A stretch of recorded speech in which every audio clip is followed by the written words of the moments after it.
అన్యాయంగా జైల్లో పెడితే నాకు ఒకటే అనిపించింది, రేపు పొద్దున కష్టం ఎవరికైనా వస్తుంది. మనకే మా ఆయనకనే కాదు, తెలుగుదేశం పార్టీకైనా కాదు, ఎవరికైనా వస్తుంది. మన వంతు నిలబడాలి. 4 దశాబ్దాలుగా ఏ పార్టీతో అయినా సరే అభిప్రాయ భేదాలు, పాలసీ విభేదాలు ఉండొచ్చు, కానీ అంత కక్ష కట్టకూడదు, అంత ఇబ్బంది పెట్టకూడదని వచ్చి ఈ రోజున నేను జనసేనని కాపాడటానికి లేను, నేను ఆంధ్రప్రదేశ్ని కాపాడటానికి వచ్చాను.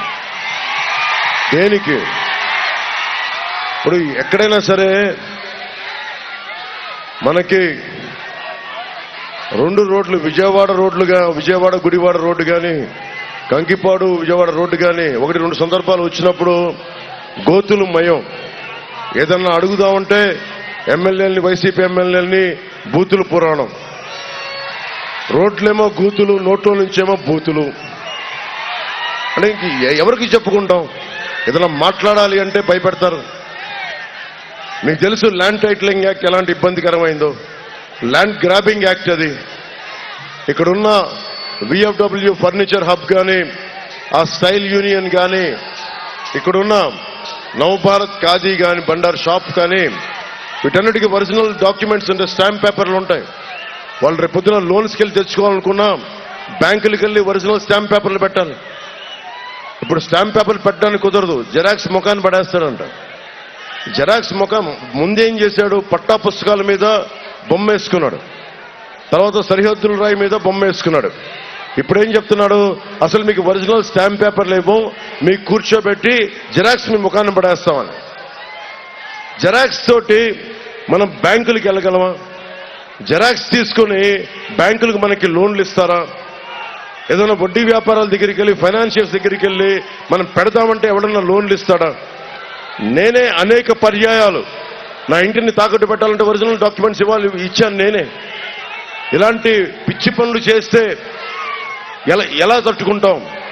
వైసీపీకి ఇది ముఖ్యంగా టీడీపీ, జనసేన, బీజేపీ మద్దతుదారులు ఎలాగో కదిలి మూవ్ అయిపోయారు వైసీపీ నుంచి. ప్రభుత్వం, కూటమి ప్రభుత్వం వచ్చేస్తుంది. ఎంత మెజారిటీతో వస్తుంది అనేది ప్రశ్న తప్ప, కూటమి ప్రభుత్వం, తెలుగుదేశం, జనసేన, భారతీయ జనతా పార్టీ కూటమి ప్రభుత్వం వచ్చేస్తుంది. అది ఎంత మెజారిటీ సీట్లు, ఎంత మెజారిటీతో గెలుస్తామన్న ప్రశ్న తప్ప వేరే సందేహం లేదు. ఇది ముఖ్యంగా నేను వైసీపీ మద్దతుదారులు కూడా చెప్తా ఉన్నాం. మీరు జగన్ని మీరు మద్దతు పెట్టుకొని భుజాల మీదకి ఎక్కించుకుంటే మీ ఆస్తులకే మోసం వస్తుంది. మేము మీకోసం కూడా సహాయం చేస్తున్నాం. ఇది మా ఒక్కరిది కాదు. ఇది రేపు పొద్దున మీరు ల్యాండ్ గ్రాబింగ్ యాక్ట్, ఇది ల్యాండ్ టైటిలింగ్ యాక్ట్ కాదు, మీ హక్కు తీసే యాక్ట్, మీ హక్కును ఉంచే యాక్ట్ కాదు. ఇది ఎక్కడో నానక్రమం కూడా ప్రైవేట్ కంపెనీలో ఉంటాయి, ఆ సర్వర్లో ఉంటాయి. మీరు చెప్పండి, ఇంకొకసారి కనుక వైసీపీ ప్రభుత్వానికి ఓటేస్తే ఏం చేశారు? మొన్న 2019లో ఓటేస్తే మనకి మద్యపాన నిషేధం అని చెప్పి, ఇందాక దారంతో ప్రభుత్వ మద్యం దుకాణాలు ఎటు వెళ్తాం? మద్యం దుకాణాలు, మద్యాన్ని అమ్మమని చెప్పి నిషేధిస్తామని చెప్పిన వ్యక్తి మద్యాన్ని అమ్ముతా ఉన్నాడు. కూర్చోబెట్టి సిపిఎస్ రద్దు చేస్తామన్న వ్యక్తి సిపిఎస్ రద్దు చేయలేదు.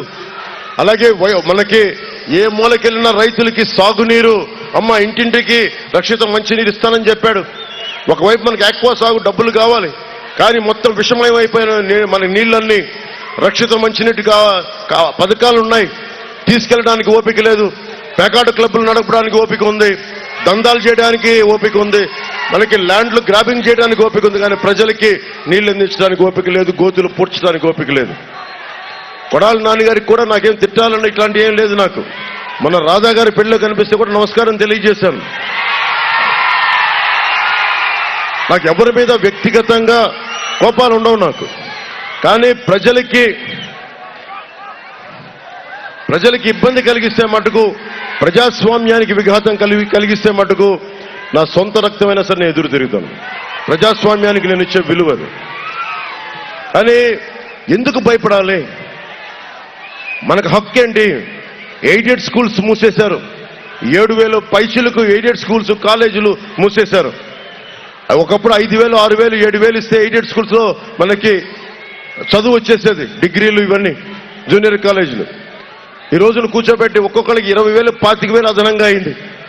60,000 మంది పైచిలుక 5 సంవత్సరాల నుంచి 18 సంవత్సరాలు బిడ్డలు చనిపోయారు. ఒక్కడు మాట్లాడలా.